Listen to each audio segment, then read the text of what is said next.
Structure का nucleus सबसे विकसित इकाई होती है। किसी भी स्ट्रक्चर का न्यूक्लियस सबसे विकसित इकाई होती है। सूरज इस सौर मंडल का न्यूक्लियस है, तो सैद्धांतिक रूप से सूरज सबसे विकसित जगह होने की आवश्यकता है। लेकिन सूरज इस सौर मंडल में सबसे निचले स्तर पे है, वो आग का गोला है, वहाँ बहुत हल्के एटम्स हैं, तो वो आवेशित स्थिति में है। आदरणीय नागराज जी इसको बोलते थे, ये मानव के द्वारा एटॉमिक वेपन का प्रयोग है। प्रकृति में कोई ऐसी व्यवस्था नहीं है कि कोई ग्रह आग का गोला बन जाए। तो कोई समय वह मानव सभ्यता रही, विज्ञान विकसित हुआ, मानव ने एटॉमिक वेपन यूज किया, फिजन फ्यूजन के साथ में चेन रिएक्शन शुरू हुआ और एक धरती आग का गोला बन गई। ऐसे ही अनंत स्टार हैं, तो इसका मतलब है कि ये भी एक प्रक्रिया है। इसलिए सूत्र है कि मानव को जितना उन्नता अवकाश है उतना ही अवनता अवकाश है। मानव को जितना ऊंचा उठने का अवसर है उतना ही नीचा गिरने का अवसर है। मानव एक धरती को स्वर्ग बना सकता है और एक धरती को आग का गोला भी बना सकता है। ये मैक्सिमम इसको बोला हास परम और विकास परम। विकास परम का मतलब है कि उससे अधिक विकास नहीं होता है, फिर उसकी निरंतरता होती है। तो धरती पे जागृति की निरंतरता हो जाए, ये विकास परम है।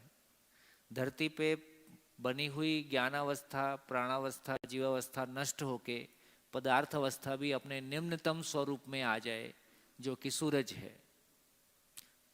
अब सूरज आग का गोला हो गया। अब सूरज पे जो आग का गोला है उसका क्या मतलब है कि लगातार वहाँ पे फिजन फ्यूजन हो रहा है, परमाणु टूट रहे हैं, और उससे जो ऊर्जा पैदा हो रही है उसको हम धूप के रूप में, गर्मी के रूप में धरती पे पहचानते हैं। और उस ऊर्जा, तो इसलिए इस ऊर्जा को सापेक्ष ऊर्जा बोलते हैं। तो एक ऊर्जा वो है जो निरपेक्ष है, मूल ऊर्जा, जिसको व्यापक वस्तु कहा, खाली स्थान कहा। खाली स्थान स्वयं में क्रिया शून्य है, वो एकम नहीं है, एक ऐसी वास्तविकता जिसकी सीमा को हम नहीं पहचान सकते, और वो स्वयं में ऊर्जा स्वरूप है, इसका कोई दूसरा कारण नहीं है, इसलिए इसको मूल ऊर्जा कहा। मूल ऊर्जा और इकाई के सहअस्तित्व में एक परमाणु से लेके पेड़ पौधे, पशु पक्षी, सूरज, धरती, चांद, सितारे, इतनी सारी रचनाएं अस्तित्व में हैं। इन रचनाओं की परस्परता में, इन रचनाओं में आपस में जो आवेश पैदा होता है उसका नाम सापेक्ष ऊर्जा है। जैसे हम पानी को गिरा के डायनामो चलाते हैं, ये हाइडल पावर है।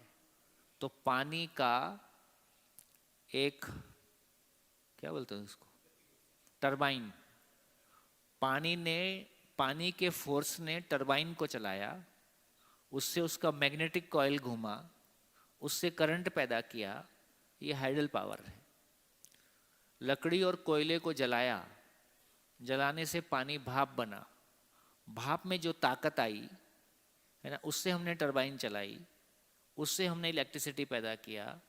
ये कोयले और ये इसके कारण है। एटॉमिक पावर, हाइडल पावर, है ना, और जो भी कुछ। तो ये सारी सापेक्ष ऊर्जाएं हैं। तो सापेक्ष ऊर्जाएं किसी इकाई का प्रभाव है, मूल ऊर्जा खाली स्थान में निहित ऊर्जा का स्वरूप है। बजा पाए? बोल के बताओ।